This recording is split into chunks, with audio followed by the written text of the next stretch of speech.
Hey, this is Kenny's Audiophile Record Reviews. Thank you very much for viewing my video as always. Those of you who are new to my video, please like and subscribe. That really help my small channel out. I really appreciate that.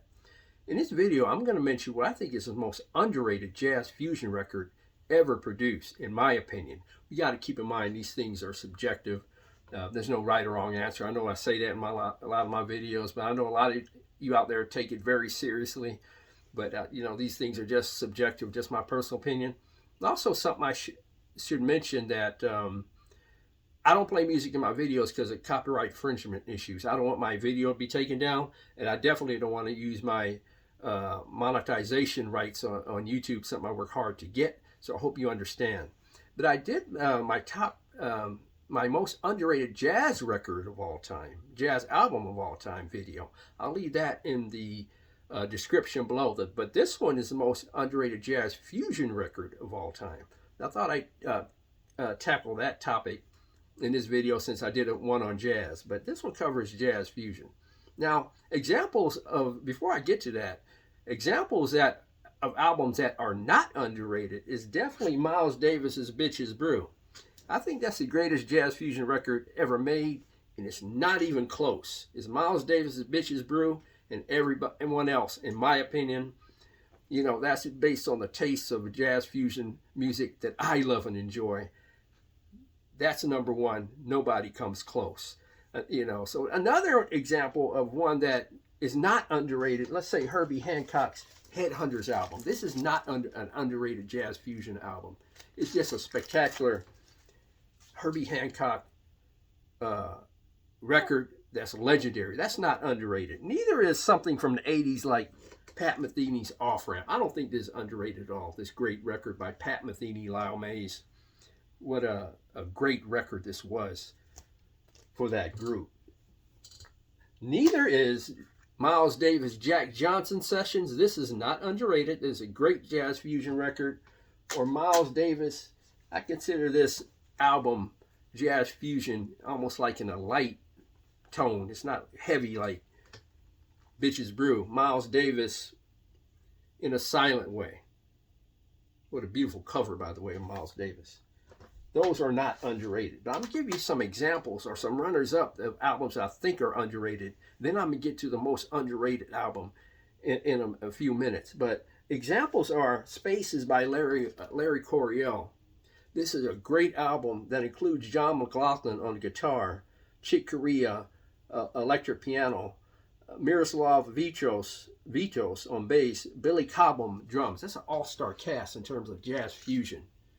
Larry Coryell was an early innovator in jazz fusion and doesn't get the hype and praise that he deserves, in my opinion. Another album that doesn't get the hype and praise that it deserves in the jazz fusion realm is an artist that you may not think, I should say, as a jazz fusion artist. And that is Joni Mitchell. These are Shadows and Light album. And I think there's enough jazz fusion in this record to consider the jazz fusion album, in my opinion, because it includes Joni Mitchell,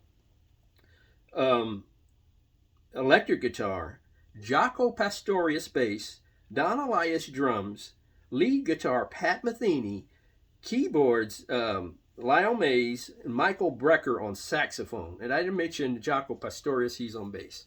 This is one of my favorite albums, it really is. And it's a great live album. The problem with this album, it wasn't recorded that well.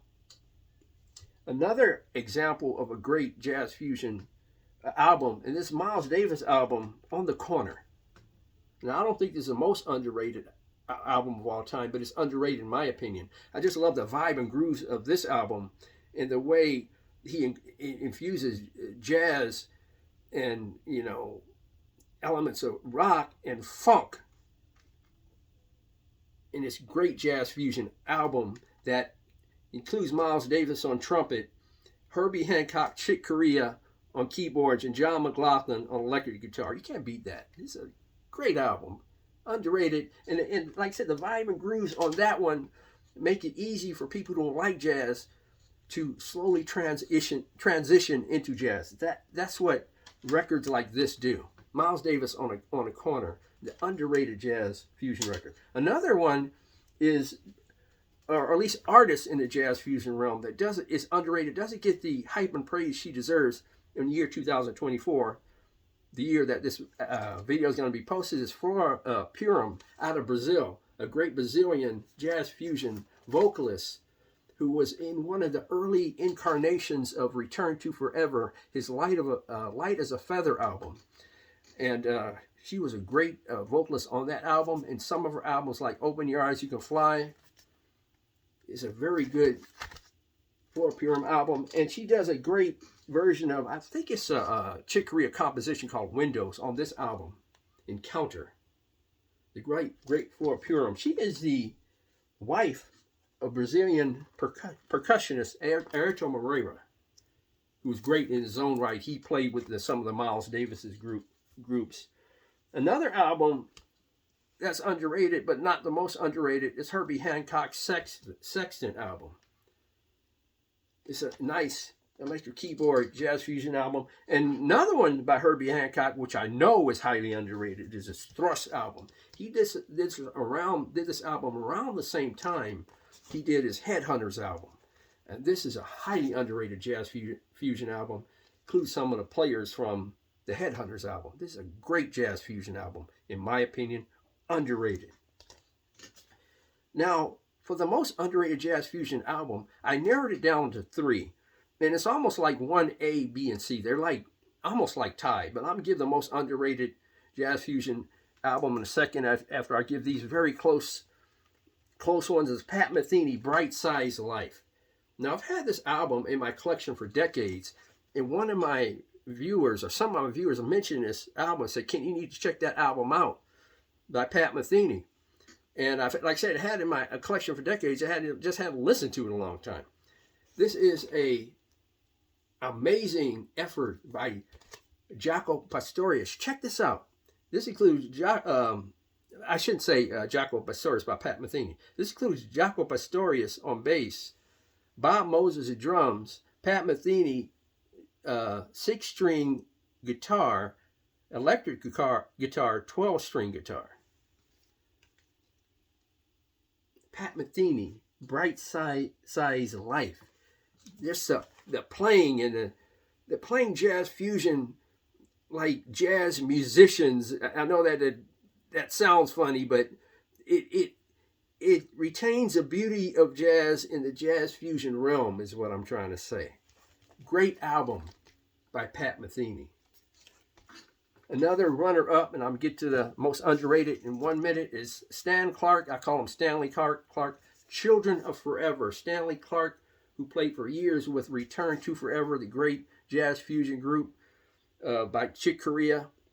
This album includes Stanley Clark bass, Chick Corea keyboards, and has great vocals by Dee Dee Bridgewater and a great underrated jazz singer, jazz vocalist, Andy Bay. I did a video on this record. This came out in 1973. I did a review and a video on this record. Underrated jazz fusion record. You need to check this out on YouTube. But I think the most underrated jazz fusion record of all time came out in 1971. It is by Herbie Hancock. And it is called Mwandishi. Mwandishi in Swahili means composer. And this album, like I said, was issued in 1971. Herbie Hancock, Fender Rhodes piano, Buster Williams drums, Buster Williams bass, Billy Hart drums, Eddie Henderson trumpet and flugelhorn, Benny Maupin bass clarinet and alto flute. He's an underrated jazz musician. I mean, my God. Julian Priester trombones. Leon Chandler, the great drummer and percussionist. Jose Arias congas and timbales, and Ron Montrose guitar. This was issued in 1971 on Warner Brothers Records.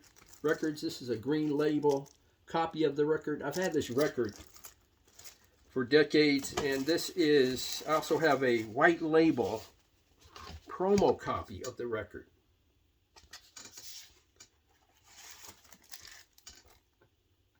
And this record displays beautifully the sound and the beautiful tone and the beautiful compositions and the beautiful playing of that early 70s jazz fusion music, which Herbie Hancock was being a pioneer of, especially on this record.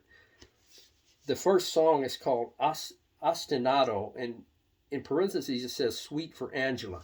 And this is up-tempo jazz fusion groove that, you know, it's easy for jazz fusion fans and jazz fans to get into and vibe and groove to, but non-jazz fans can get into this if you were to play this.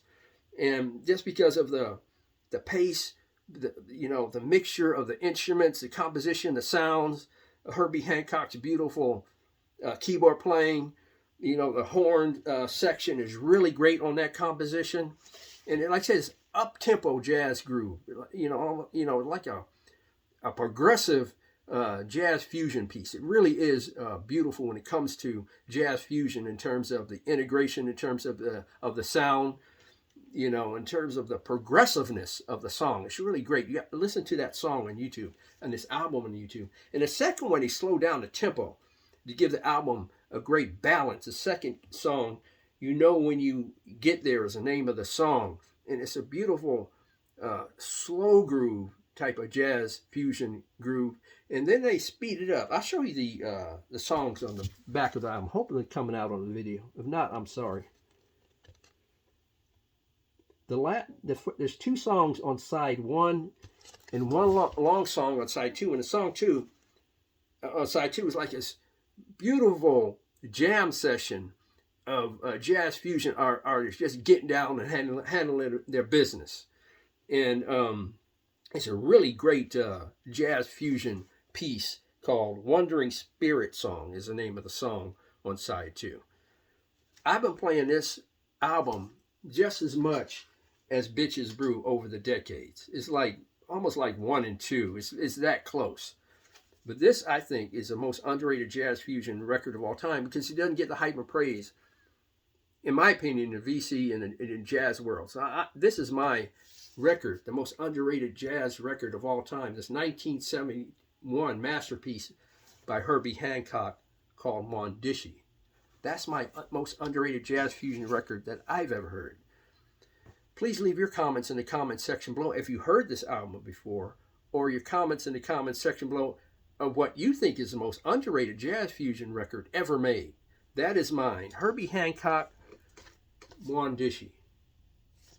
Thank you very much for viewing my video. It's cool and it's fun doing these videos. The audience engagement is great, and I really enjoy it. Thank you very much for viewing my video. Please like and subscribe. God bless, strong love, and please keep the peace worldwide.